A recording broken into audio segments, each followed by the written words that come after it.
I'm excited to welcome on top player in 2022, Eric Dailey Jr. What's going on today, bro? What's good, man? How you doing? Pretty good. So, let's just get into this, man. While it's summer, you're part of 2022, and you've had other offers. You've had coaches now contacting you for a couple months now. Take us through what it feels like. What's life like right now in your life? Life is crazy right now. I remember like working. I just remember working hard to be to where I'm at now, and like me not playing AAU, I used to second guess it, be like, is this the right decision? I see all the top players getting this and that offers, and like, freshman year, eighth grade, sophomore year. And I was like, I see guys getting offers. Then when I got invited to USA, I was like, maybe I'm on the right track. Then I started getting offers after that.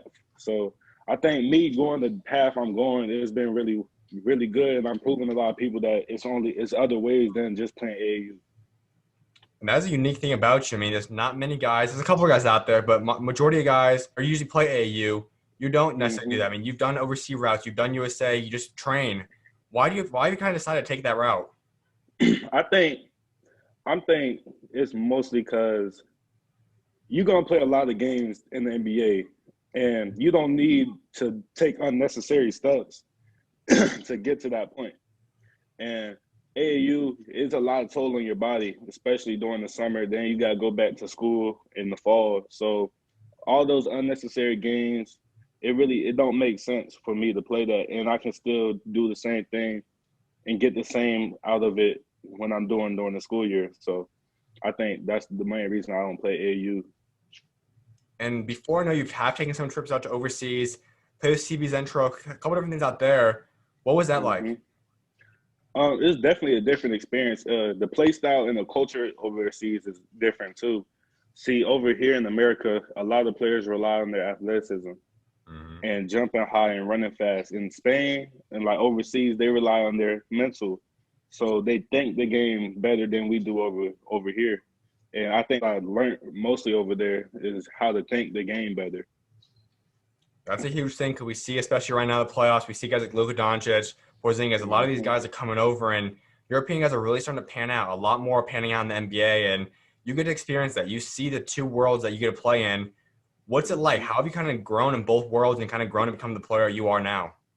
I think I've grown Mhm. more mentally in the game of basketball because as you get older, you started to think more. You started to think more of the game, process stuff better, and also my athleticism is starting to kick in more because I the way I play now and the way I move is way better than I did before.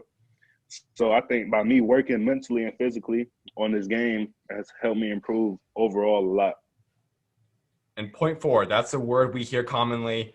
All these NBA guys, all these college, high school guys want to become these point forwards, the hmm modern day player. You're in that discussion. You have the size, you have the abilities to become a point forward. Why do you want to become like that? And how are you working towards that? I think I think the main reason I give myself the title point forward is because I can think as a point guard, but with the size I have, I'm also a forward. Hmm. So the decisions I make when I get the ball or guard or point guard decisions, like I can get the ball, pass it full court, and see. I think ahead. Like all my plays, like even when I'm dribbling the ball, and there's a defender in front of me, and my teammates are down the court, I still gotta think fast enough to be like, okay, I gotta get past this defender. Then what? Okay, I could either drive, I could either kick it out, I could throw the lob to my big man. It's just different ways you can think, and you don't necessarily just have to be a point guard to pass or to just think like one. You can be a center and be a point guard. It don't matter where you at on the court. You just gotta be able to think. So I think that's what I'm really good at. So that's why I give myself the title point forward. Now, up until a couple years ago, it was kind of based on height theoretically that that's your position you run. And now we see, as I hmm said, a lot of these guys are running these guard positions. When did it click for you? When did you start realizing you have the ball handling skills, you have the mental capacity to become this point forward kind of player? I realized that around eighth grade, I used to see guys just to jump. Everybody physically was ahead of me. Everybody that's like in the ESPN you see, physically they're ahead of me. They used to jump higher than me, run faster than me. but I had to find something different that I could do. And that was the mental part. I could pass, I can get good reads. I can think ahead of the game. So I just worked on that. I worked on just thinking, because a lot of players, they don't think. That's the main thing. We don't think over here. We just use our athleticism, jumping high, running fast. We just use that to the max. And at a point, that's going to die down. So if you have both the athleticism and the mental part, you could play basketball a long time. So I just really work on that, thinking the game and working on my body for the most part. Who's the one guy you kind of really study, you really like watching, that you've taken a lot of pieces from now put into your game? I think Jason Tatum. He's a young guy, but he's a good guy to watch.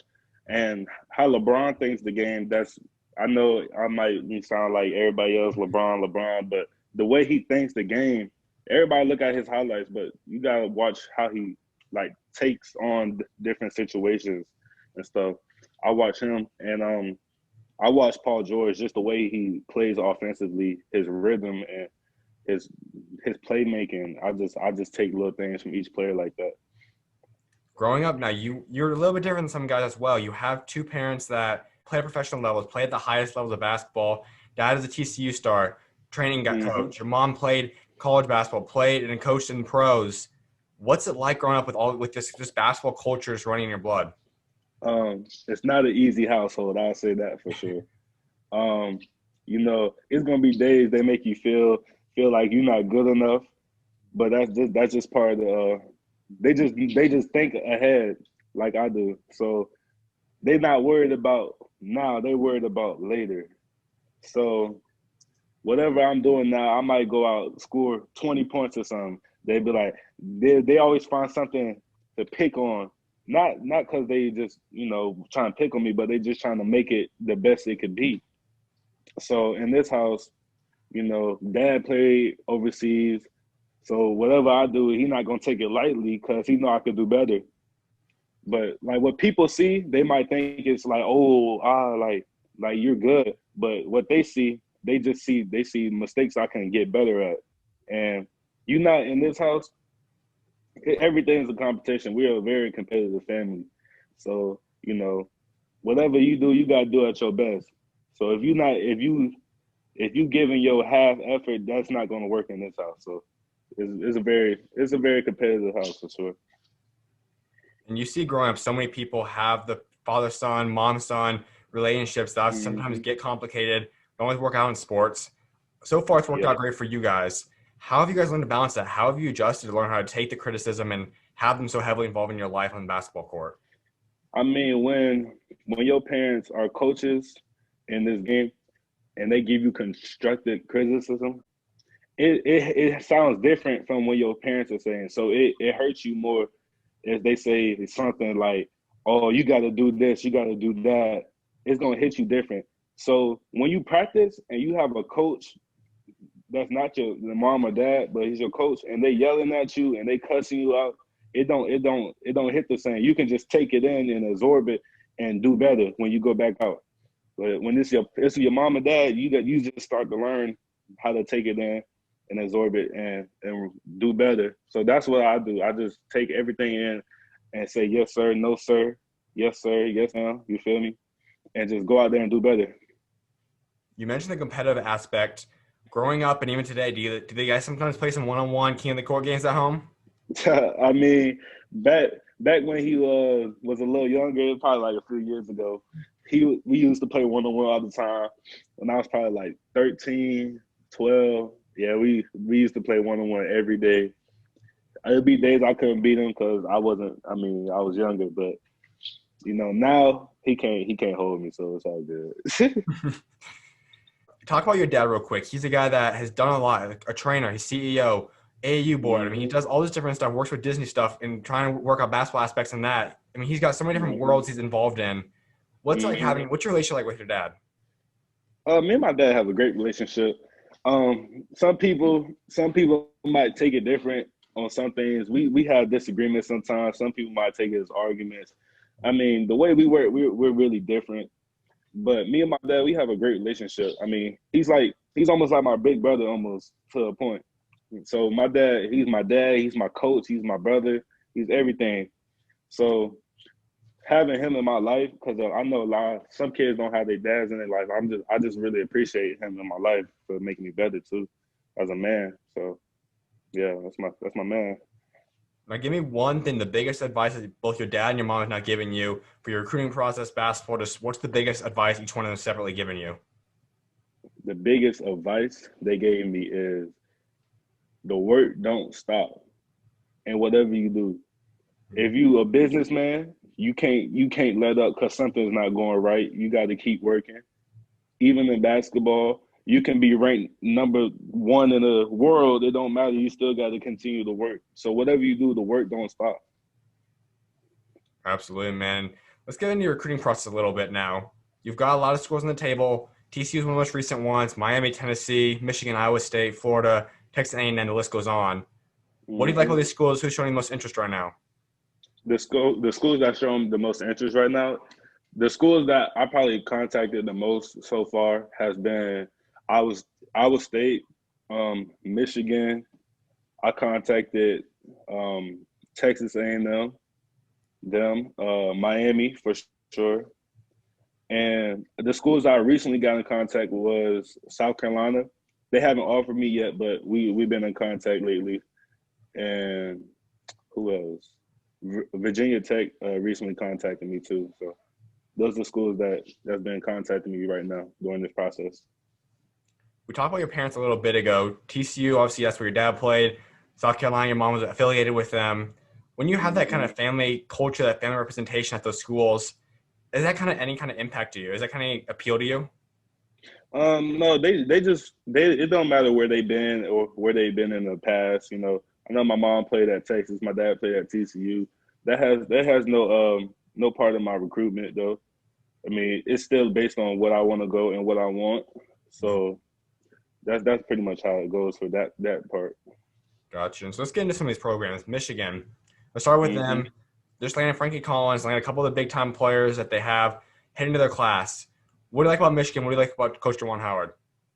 I think Coach Jawan he's a great dude. First off, he's a person you can relate to also, and in a coach having somebody that's been where you want to go, that's a plus too because he knows what it takes to get there and he knows what direction to guide you in to get to the league. So that's a great person to look up to for sure.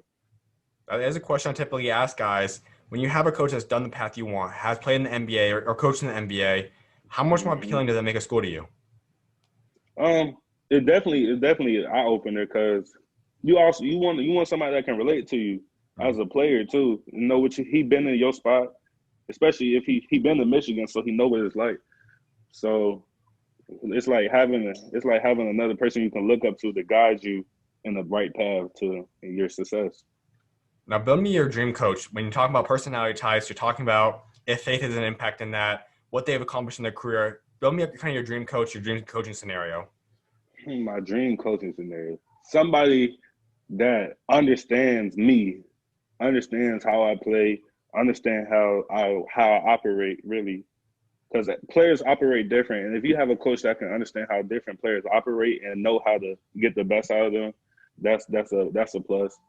Um, Having a coach that you could be on the court cool with and off the court cool with, just go in and just chop it up a little bit. Having a coach that knows how to relate to you, you know, and a coach that shows love for you no matter what decisions you make later on in life. You feel me?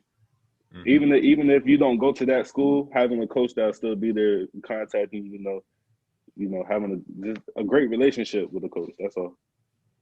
Miami, they're a school that would be staying close to home, staying close to Florida area. What do you like about them? What would it be like possibly staying close to home? Um, hmm, I'm not sure. I mean, I don't really care staying in Florida or moving.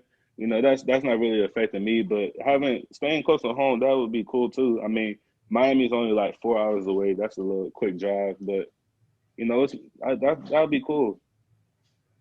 And I believe you were born in South Carolina, and you obviously are living in Florida. What went into that hmm move? Um, we moved from South Carolina after I was born. Mhm. Um, we moved probably like 2005. Then my mom got a job at University of Florida. So when I was at South Carolina, I don't remember nothing at all really. But Florida, I remember bits and pieces of Florida because I was like 2 or 3 when we was there. And it was all right. It was fun living in Gainesville a little bit. Then we moved to IMG, and I've been at IMG since I was like 4. So I've been here for like 12 years so far. And let's get into high school now. I mean, IMG, as you just said, you've been there for a long time, and you've kind of been through this. They haven't always had this national schedule. They haven't always been this powerhouse school. They've been a great school, but not this national level team. You've been through all of hmm this now. What's it been like seeing the way IMG's transpired into what they are today?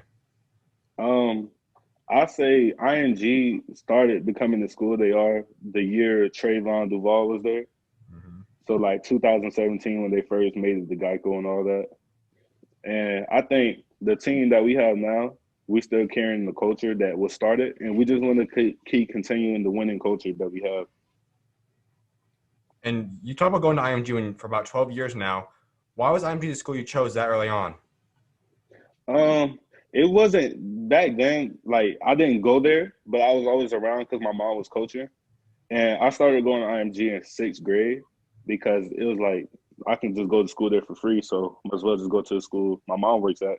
Then later on during high school, it was just kind of like I just transitioned to high school and I was already there. So I was already at the school I needed to be really to get better and play play on the big stage. So it was kind of God's plan right there. There's not many guys that go there from that long. I mean, a lot of guys we see big transfers each year for the junior senior season. hmm You developed. You weren't always on the national team. Last year, you got up on there, did your thing. What's it been like developing and growing into becoming a guy on this national team and one of the stars of the national team? Um, being on developing at IMG from high school, I mean from like middle school and up until now, it's been a transition because um, you gotta be able to handle that mentally too. Because moving up from a lower team than to a national stage team is different. First off, you playing with regular high school guys, then you moving up to playing against people in the top 100 on ESPN. So when you play with 5 stars and 4 stars every day, you definitely change your mindset to I'm not the best player on the court no more, so I got to work harder, and that's what I did. So, and it turned out good for me. It definitely got me better mentally and physically. So, As you were growing through seventh, eighth grade, freshman season, when did the coaching mhm. staff, when did IMG start really looking at you and say, we actually have something special? You're going to be a guy we see you on the national team eventually. When did they start realizing, when did you start looking towards that goal? Actually, they asked me to play on the national team in 8th grade. That was the first time they asked me to play. Mhm. I was in 8th grade. It was the year when they had Noah Farrakhan, Jemias Ramsey, Darius Days, all them guys. They asked me to play on the 8th grade, but I was like, me and my family, we thought it would be better for me to just stay on the lower varsity team I was on to get more minutes and just get better and develop instead of just sitting on the bench because I was young, so I was like 14, so I wasn't gonna play over a senior that was going to be an All American or something. So and we just thought it'd be better for me just to develop that year and also 9th grade develop too. So that's what I did. I want to talk about last season. I've had a few guys on from the team last year. It was obviously a year of ups and downs, guys kind of changing up the roster mid-season. How are you hmm adjusting to that? We see guy Jaden Johnson out there. We know the whole situation that occurred right then. How are you adjusting? How is this kind of team chemistry going as you went through all the change happening mid-season? we all go to school together, so I know the guys, and obviously I seen the guys at USA. We all like the new kids that came that year. I knew some of them from USA, or I just knew them because we was in class together. So the chemistry between the teammates wasn't messed up. I would still hang around those guys even if I wasn't on the team. So the only thing that changed was I just had to find my role because I'm coming from a team that I had to do everything on, Mhm. and on that team we have roles. So because everybody can do everything, but for a team to work, we need everybody just to play their position, and that's what I had to find. That was really the hardest part to find what my role was. Then once I found it, it was all straight. So And when you found that role, then you obviously had your roster. How did the rest of the season go? You guys had a lot of big games. What went to Geico that occurred? How was the season kind of run it down for us? We had a great season. Obviously, we lost to Mount Verde a few times, but other than that, we played straight as a team. We played pretty together. Everybody played good. Everybody looked good as well. So I think we had a great season for real until Geico, until they canceled that. That was what everybody was looking forward to. But it's all good. And you guys have created kind of this rivalry, if you want to call it, between you and Montverde. Basically, both you guys are in the Geico locks pretty much every year now. Two number one, number two kind of teams every year. What's this rivalry hmm become? Um, I don't know. I think it's just two Titans clashing really. Mhm. You know, everybody want to be number one. Everybody want to be the best. So you mean you gonna go out there and compete regardless, even if whoever you play, we can play Michael Jordan. You gotta compete regardless. So I won't say it's really a rivalry. I mean, we just two teams that want to be the best. That's all. And when you talk about your team, you guys lost a few pieces now from guys going to college. Brand Huntley-Hatfield obviously transferred out. How's the team hmm looking? How you guys kind of plan to get chemistry and whenever you guys are able to get together and really start the season?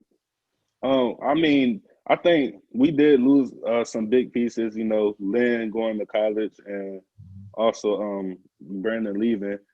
I mean, we still got great guys down here, and we got great guys coming in too. So, I mean, you don't necessarily need 7 5 stars to have a good team. You can have two or three, then a lot of then role players. You Mhm. feel me? You don't need a whole bunch of 5 stars to be a great team. So, I mean, what we got now, we still a solid team, and we're gonna learn how to work together and work as a group. So once we get back in the gym, we'll figure things out, and hopefully we're gonna have another great season. There's a couple of teams I do want to touch up on. I want to get your thoughts on this one. You guys did play Julian Newman a couple times, hmm and we know there's a lot of stuff about that when he goes out there and plays. And Slam did have that little mixtape about how y'all kind of handled him like one of those games. What are those games hmm like, and how do you guys kind of handle a high-profile guy like him? Um. Well, we just took it as another game, really. Mhm. I mean, what you see on the internet is not what it is in real life. You can't believe what you see on the internet all the time. You gotta see it for yourself. And I'm not trying to knock him or nothing, but he's an okay player. I mean, we just a better team. That's all. That's something you brought up. I mean, the aspect of being a high-profile guy has really changed this game of basketball a lot in the past couple of years. And these guys, you said, I mean, Hollis, he's a good basketball player. You guys are elite guys going pro potential right now. When you kind of see that, I mean, what's it been like kind of seeing the change of basketball and seeing kind of these celebrity basketball players, if you want to call them? Um, I think social media now is way different than what it was before.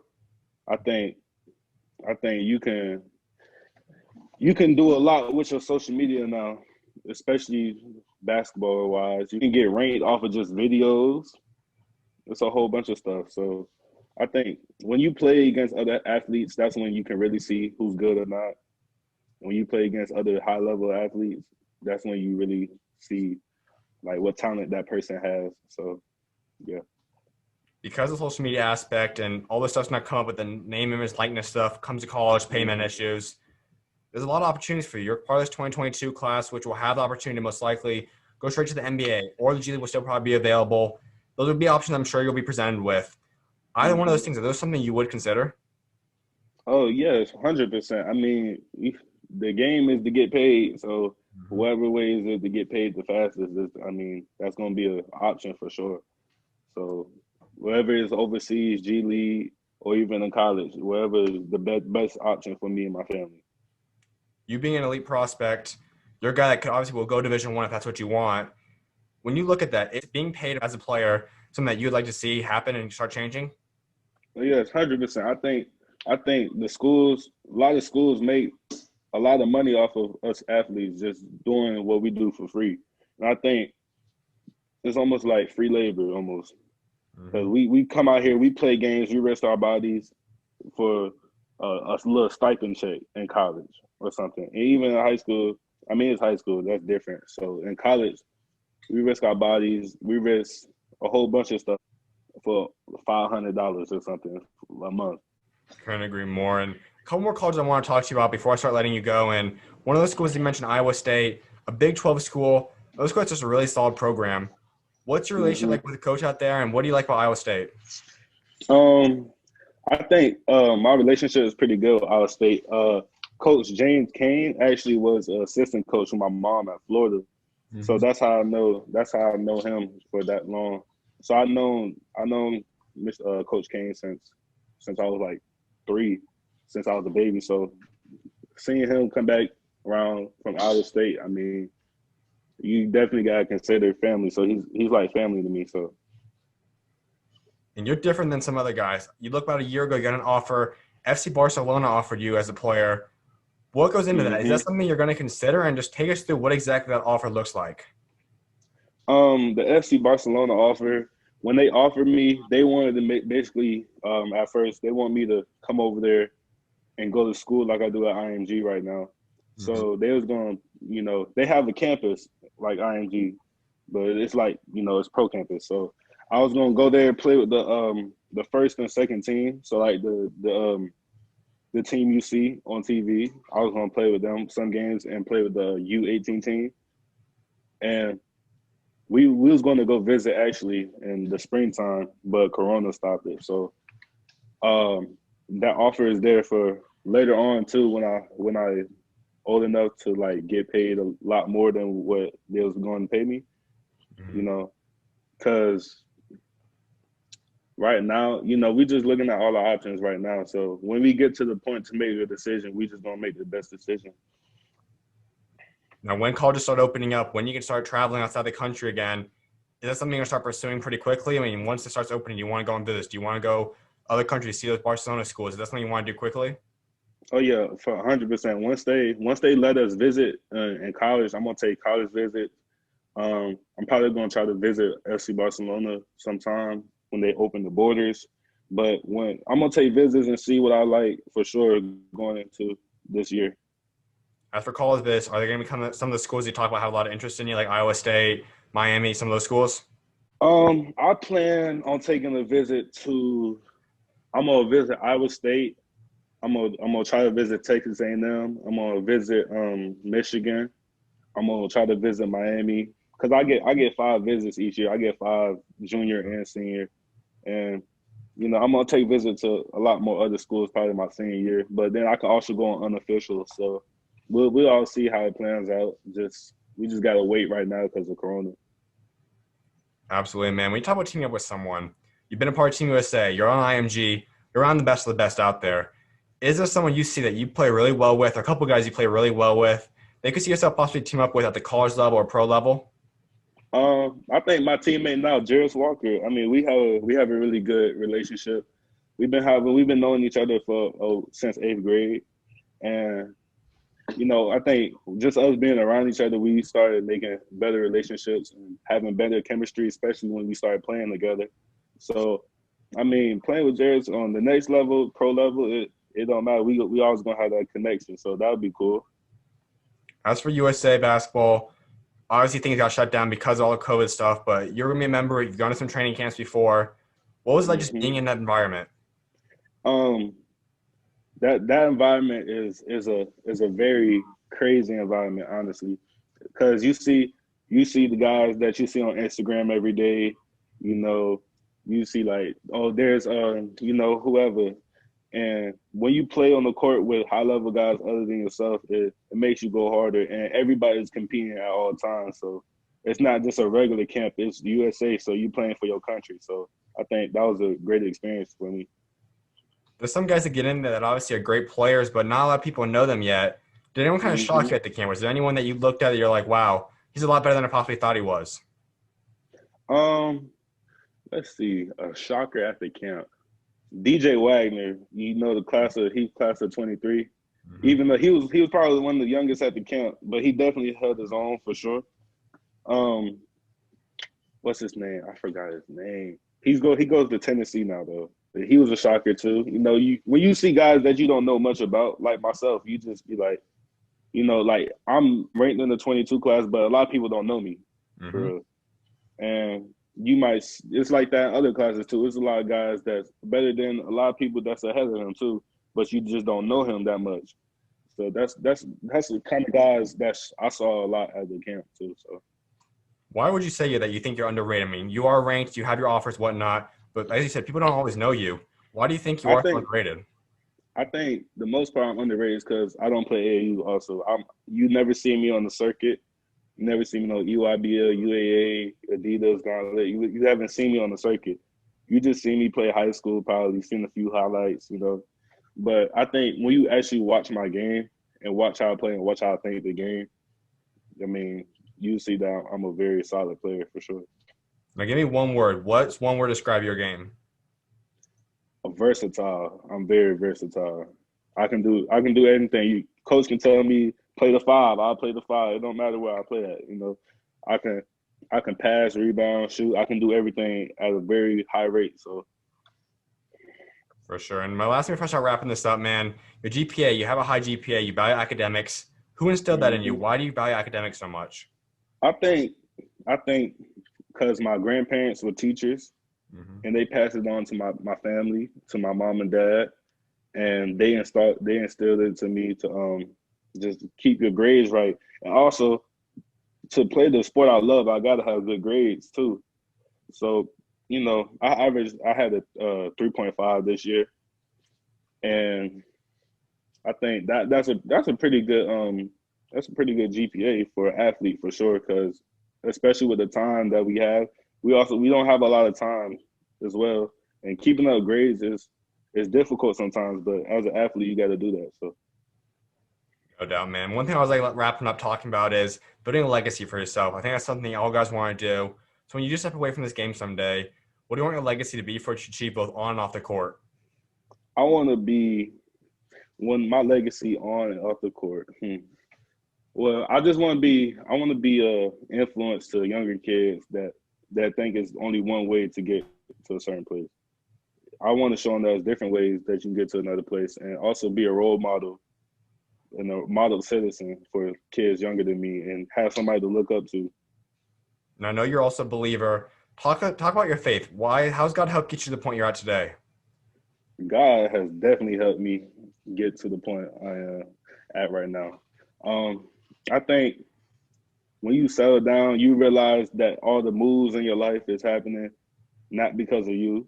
Mm-hmm. Everything, it's not. If it was up to me, I'll be whatever. You feel me? But I think when you just sit down and be patient, God's gonna lead you in the right direction to success. And I think that's what He's been doing so far in my life, and I appreciate that. How did you find God? Like, what was the story behind when you first started really trusting in Him and started really aligning your path with His? I mean, my parents instilled it to me at a young age, of course, and I think I just been believing and praying. And when I pray for things, you know, it won't come right away, but it'll come later. And I'll be like, that's just my time. My time's just waiting. So I just pray every day. Just pray for better days. Pray for good health. Everything goes good. So I appreciate everything He done for me in my life. Amen, man. Well, I definitely appreciate you taking time to come on today, my guy, and keep doing your thing and keep being the light, man. For sure, I appreciate it. Of course, man. You're always welcome on, bro. God bless. All right, thank you. You too.